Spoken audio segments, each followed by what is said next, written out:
will what's left over, based on the way Ethiopia is doing, it's handling the project now, will what's left over in terms of water going to Egypt, will that be equitable and sufficient for the country, or is that what it's worried about, that it will not be in a real Well, way?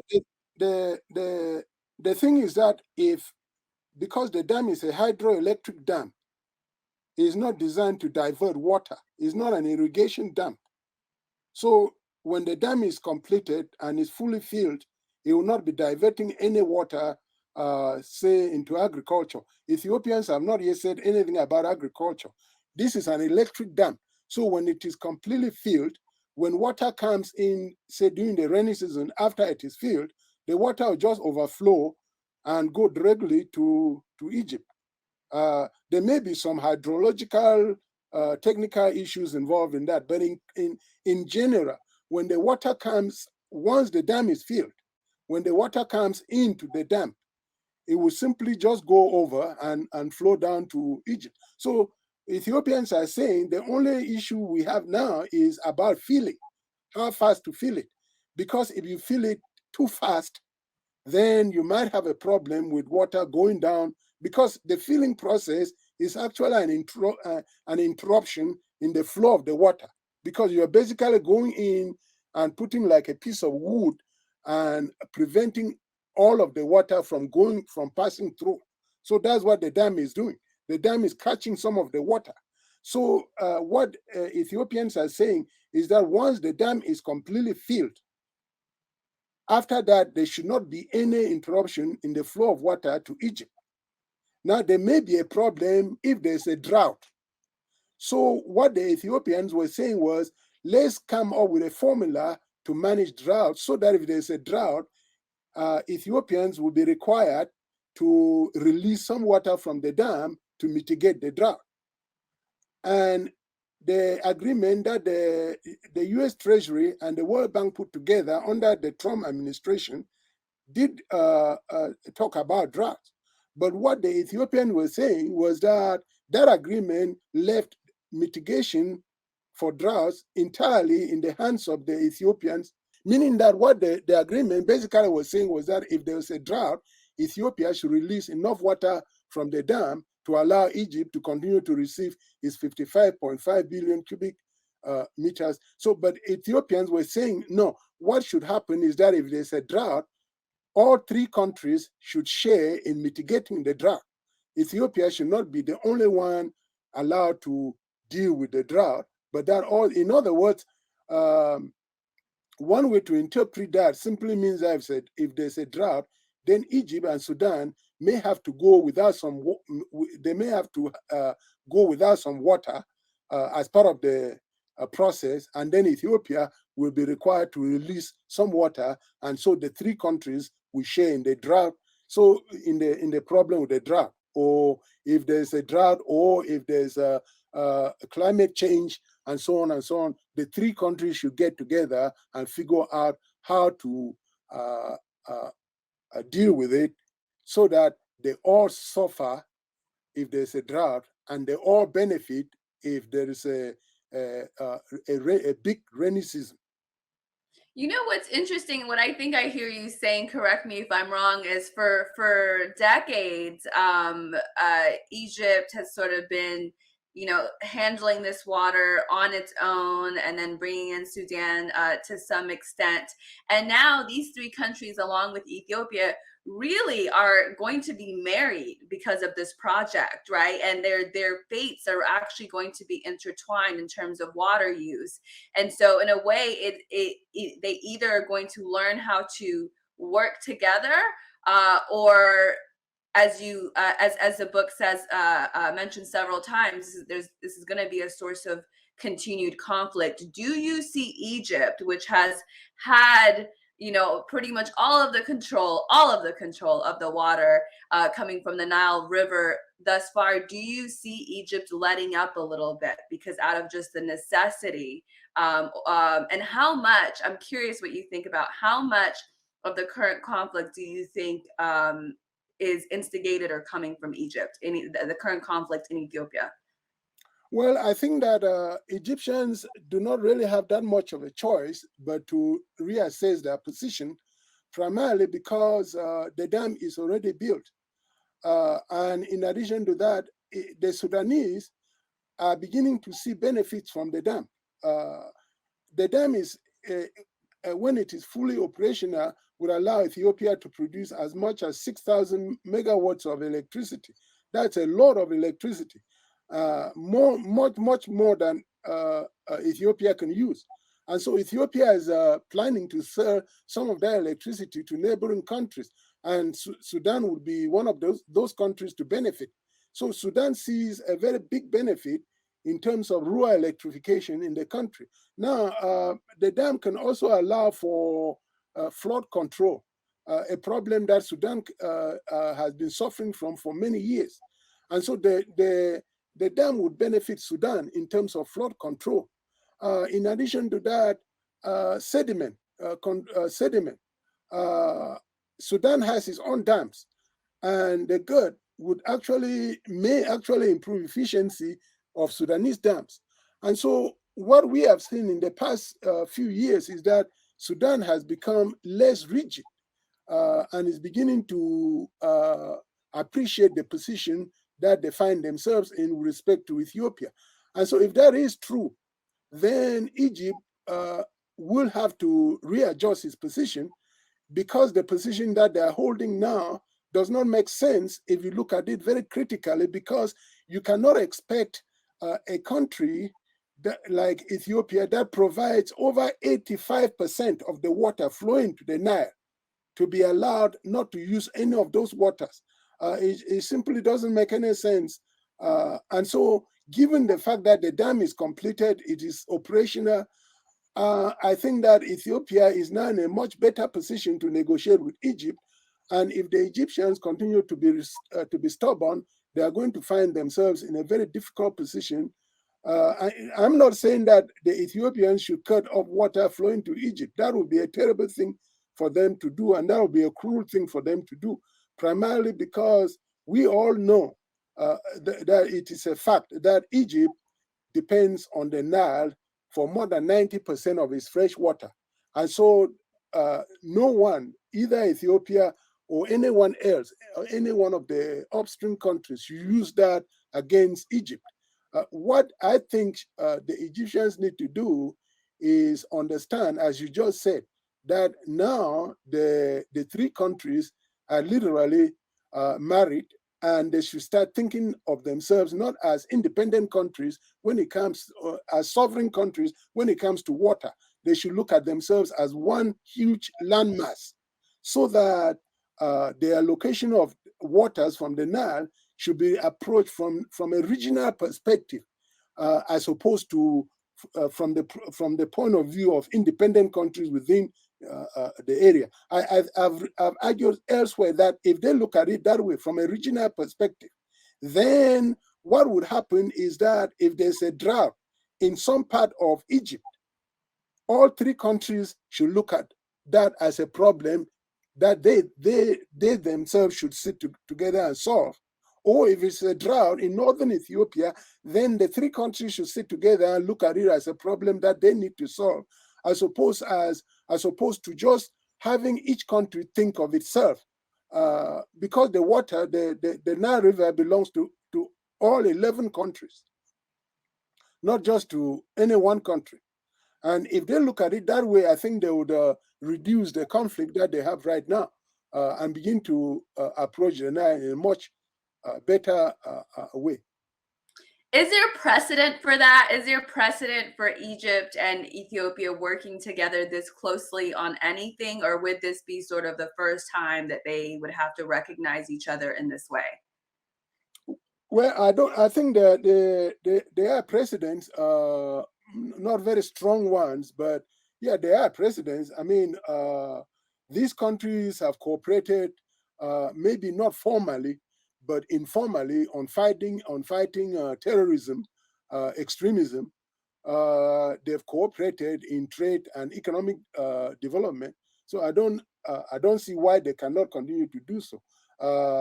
I mean, the thing is, one of the things we have to understand here is that many of the boundaries between these countries were established through colonialism. And if you go to that part of the world, you're going to discover that a lot of people don't even, especially people in the rural areas, don't recognize boundaries. If you look at the border between Ethiopia and Sudan, people go back and forth every day and have no idea what boundaries mean to them. And the same thing between Egypt and Sudan. So I think that the struggle between these countries has something to do with colonialism. And if they are, although Ethiopia was never really a colony, but if these countries understand what is really going on, they understand that this is a common problem. This is something that all of them face.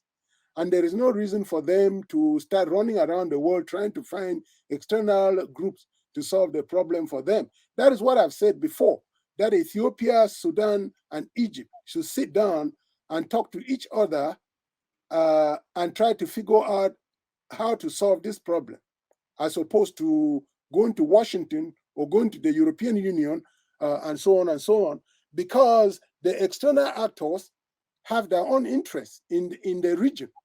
And whatever solution they come up with is a solution that may not necessarily benefit the three countries. It's a solution that will benefit even China, which has become involved in the problem. No matter how you look at China, China is not that different from the US or the European Union when it comes to involvement in Africa. The Chinese are interested in maximizing their own objectives, just the same way that the Americans and the European Union are in maximizing their own interests. So the African countries should sit down and solve these problems by themselves. They should stop fighting each other and talk to each other. I mean, there are a lot of Ethiopians in Egypt, and there's a lot of Egyptian investment in Ethiopia. And so the foundation is there. The leaders, especially civil society leaders, just need to sit down and talk to each other. And I think if they do that, they should be able to find a solution that benefits Egypt, Sudan, and Ethiopia and the other countries in the region. So if they're not talking directly to each other, if there was to be a mediator, is there a mediator, whether it's an organization or an institution, maybe from the African continent, that you think would be able to mediate well, or is the best alternative them talking to each other? I think that the best alternative is for them to talk to each other. If they are not able to do so and they need a mediator, the mediator should be an African mediator, not a mediator from outside the country. I don't have anything against mediators from outside the country, but the problem with mediators from outside the country is that those mediators are usually political leaders.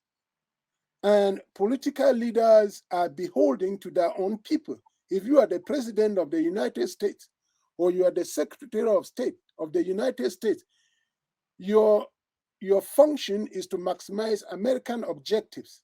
That's the only reason you are there. There's no other reason. You are not there to serve Ethiopia. You are not there to serve Egypt or Sudan. So your services to Egypt or Sudan are only to the extent that those services in some way help maximize the objectives, the foreign or the security objectives of the US. If they don't, then you shouldn't get involved, because if you do, you can get in trouble because you're not performing your job. So just by definition, an external actor like the US is not going to engage in a system that will allow that external actor to behave without any underlying interest. And that's just that sounds logical. Please, yeah, continue. Well, yeah, it's just the nature of politics. It's like the Trojan horse, where the guy comes in and he tells you, we are doing this for your own good, when in reality you have no idea what is in the horse. Here, take this horse, it's for your own benefit, and you have no idea what is in the horse. And so my argument all along is that Africans, it is time. Africans have been colonized for a very long time. They've been independent for quite a while.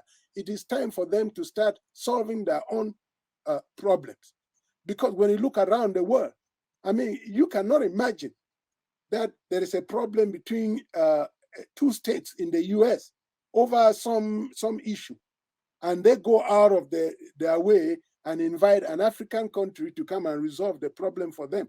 So why is it that every time two African countries have a conflict, they immediately go to Washington and start asking for help, or they go to Brussels and start asking for help?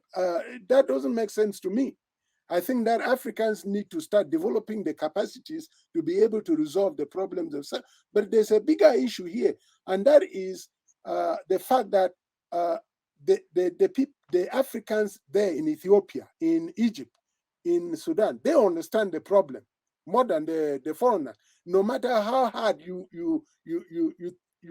study the problem, you're not going to understand it better than the people who live the problem day to day. And that is one reason why it is important for Africans to look inwards and allow their own people to provide them with the information that they need, the resources that they need to resolve these problems. I mean, through all these arguments over the Nile, I've never had an opportunity in which these three countries actually engaged their citizens and asked them what they wanted to be done with this problem. They've always been, the politicians have always been the people to go forward and start making suggestions on how the issue should be resolved. I mean, especially when you realize that before these countries emerged, before there was a Sudan, before there was a modern Egypt, and so on and so on, people in that area had been living together peacefully and using the waters of the Nile without any problems. I want to get some clarity on the timeline of the dam filling that you mentioned. So Ethiopia wants to do it in 7 years. Egypt wants it done in 20 years. The dam is constructed without an agreement. It's being filled without an agreement. I believe it's in its third filling currently. Does that mean there's 4 more fillings, 4 more years, or could it be filled before the 7-year timeline that Ethiopia has set? What's going to happen with that?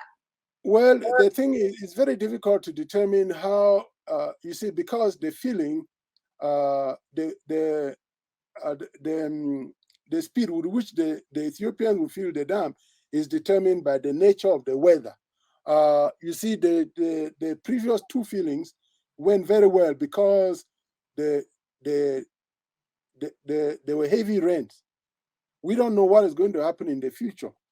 And so if the rains continue the way they've done in the 2 previous fillings, it is possible that Ethiopia might be able to complete the filling before the 7 years are over, which is what the Ethiopians want to do. They want to do it in less than 7 years. But the Egyptians want them to extend it to maybe 20 years, and so on and so on. And of course, there is no agreement. So what is happening is that the Ethiopians are filling the dam according to their own timetable.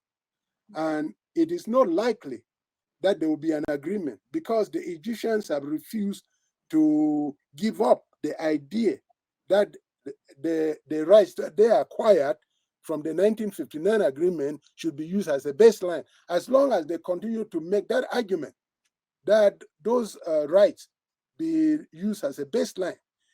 I don't think Ethiopia would agree, because if Ethiopia agrees, it would invariably mean that Ethiopia is recognizing a treaty that was signed between Egypt and Sudan, and which Ethiopia was not a party to. And Ethiopians have said they are not going to accept that. And so that's where we are now. And so with respect to the timeline will be determined by the nature of the weather. If, say, the next few years we have droughts in Ethiopia, then the dam may not be filled as quickly as the Ethiopians thought it would. But if the rains continue, then it is possible for the Ethiopians to fill the dam in a much shorter period than they anticipated, maybe 7 years or less. But the Egyptians continue to insist that they should come up with an agreement. And of course, it is not just the timeline that is the reason why the Ethiopians don't want the agreement. As I mentioned earlier, there are other issues that the Egyptians want included in a filling agreement, what I refer to as a good treaty.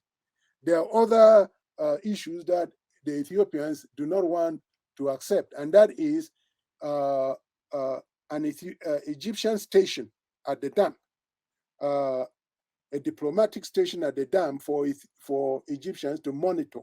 The Ethiopians don't want that to happen. That to me doesn't seem like an unreasonable ask. What do you think? Well, it depends. I mean, the thing is, Ethiopia is an independent country, and Ethiopia has told Egypt that Ethiopia does not have a monitoring station at the Aswan High Dam in Egypt. So why should Ethiopia allow Egypt to have a monitoring station at their own dam? And not only that, it's not from the point of view of Ethiopia, it's not a technical issue.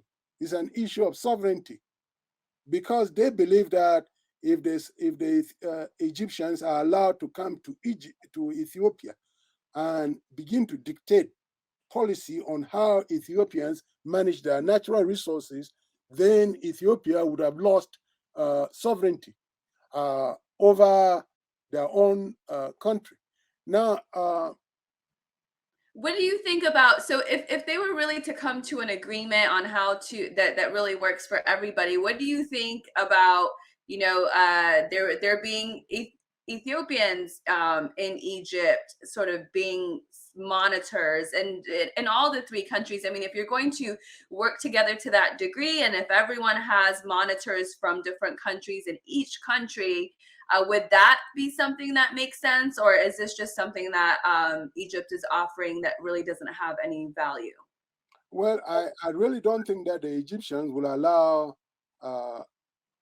a foreign country to come and monitor the Aswan High Dam. I mean, the Aswan High Dam has been around for many, many years, and that has never happened. I really doubt that they would allow that to happen.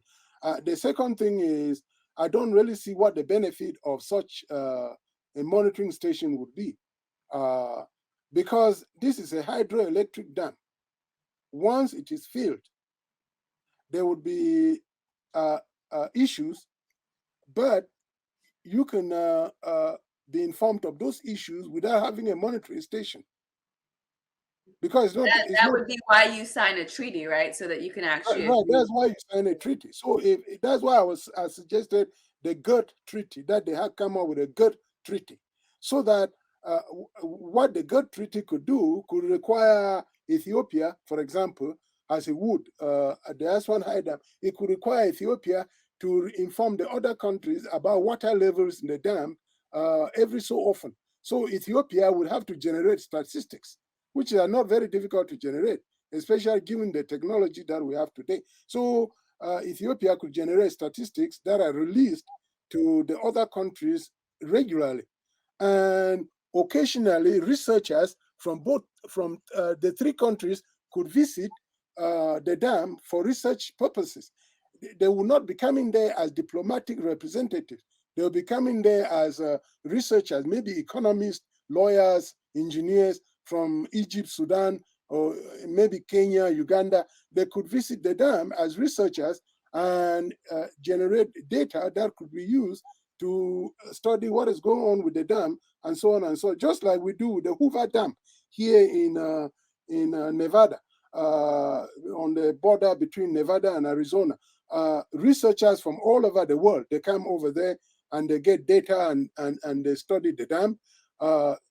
So it's not that difficult to find out what is happening to the dam without having a diplomatic station at the dam. We know a lot about the Aswan High Dam today, and yet many of the people who study the dam are not, they don't come from countries that have some kind of monitoring system at the dam. So I think that I can sympathize with what the Ethiopians are saying, is that establishing an Egyptian station in at the dam would not really change very much in terms of what the Egyptians are going to get from the kind of data that the Egyptians would have access to with respect to the dam.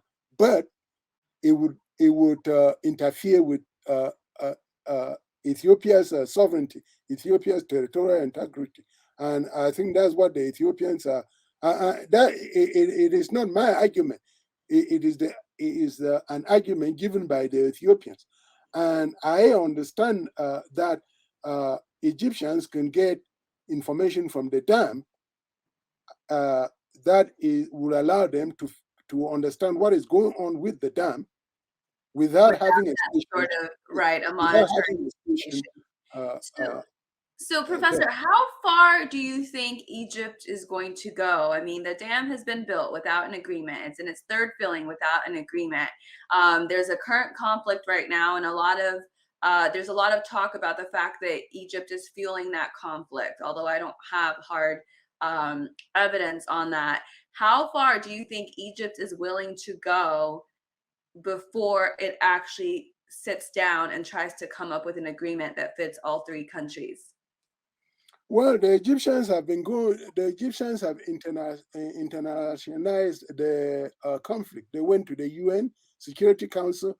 They didn't get any help from there. At least the UN Security Council basically punted the issue and told them to go back and meet. What the US Security Council basically said was, you guys go back, meet together, and try to come up with a mutually acceptable agreement. In other words, they were really going to, there wasn't anything they could do. And then they came to Washington, and Washington did come up with an agreement that favored Egypt, but the Ethiopians refused to sign the agreement. And at that time, President Trump threatened to withdraw foreign aid from Egypt. From Ethiopia, if Ethiopia did not sign the agreement. The Ethiopians did not sign the agreement. The Egyptians have threatened war. That would be totally foolish to try to go to war with Ethiopia. Several regimes in Egypt, going back to the time of Sadat, have threatened war over the dam. In fact, not too long ago, the El-Sisi, the president of Egypt, was heard to, I think he was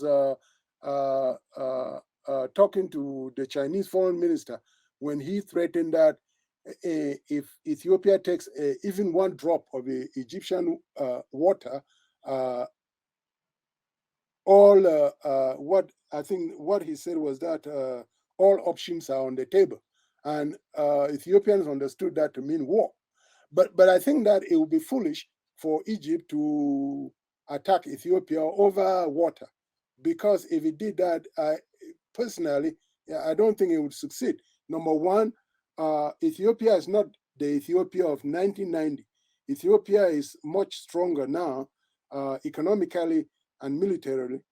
Number two, that war would only succeed with the help of Sudan, because it will be very difficult for Egypt to go to war in Egypt, in Ethiopia, without the help of Sudan. Number three, I don't think other African countries will stand by and allow Egypt to do that. And under international law, Egypt would really get in big trouble. It is true that I was at a meeting recently, and somebody was saying, after all, the Russians have attacked Ukraine and they're getting away with it. So Egypt can attack Ethiopia, and nobody would pay any attention to it, and so on and so on. But I think the bigger issue has to do with the fact that any attack on Ethiopia would be designed to destroy the dam. That would be the only reason that I could see Egypt trying to attack Ethiopia, would be to destroy the dam. But you see, if you destroy the dam, you could end up causing more damage to water flows into the Nile, into Egypt, than otherwise. And the reason being that most of the water that flows into the Nile comes from the Ethiopian highlands. And if you destroy that dam, you will cause more harm to both Sudan and Egypt than otherwise. So I think that going forward, intelligent Egyptian leaders should begin to see a way to start talking to Ethiopia. And one thing that I've suggested before is that Egypt is one of the most sophisticated countries in Africa when it comes to water management. It can use that technology and that expertise to help Ethiopia manage water more efficiently. And when it does that, that would increase the amount of water actually flowing to Egypt. And so that kind of cooperation between Egypt and Sudan, which would allow Egyptians to extend their expertise and technology to Ethiopia in water management, can actually help make water use in Ethiopia more efficient and lead to more water flowing to Egypt. So cooperation is the key and not any type of fighting. And I think that is at this point in time, Egyptians have to understand that they are highly dependent on the Nile. And the only way going forward for them is to cooperate with the main source of the Nile. And that is the several rivers in Ethiopia, including the Atbara, that provide water into the Nile. I mean, if I were an Egyptian leader, that is what I would be doing. I would be cultivating better relationship with not just Ethiopian leaders, but ordinary Ethiopians through cultural exchanges, university student exchanges, and so on and so on. Improve my relationship with the Ethiopians so that we can come up with a way to manage water in Ethiopia that will allow more water to flow into Egypt. Wow, absolutely fascinating and deep insights. Thank you so much, Professor John Mbaku, Distinguished Professor of Economics at Weber State University in Utah and co-author of Governing the Nile Basin, The Search for a New Legal Regime. Thank you so much for your time, Professor. Really appreciate it. Thank you. I appreciate the opportunity to talk about this important issue. Hey, everybody, please support independent journalism by going to patreon.com/HermelaTV and becoming a member. Thank you so much for your support.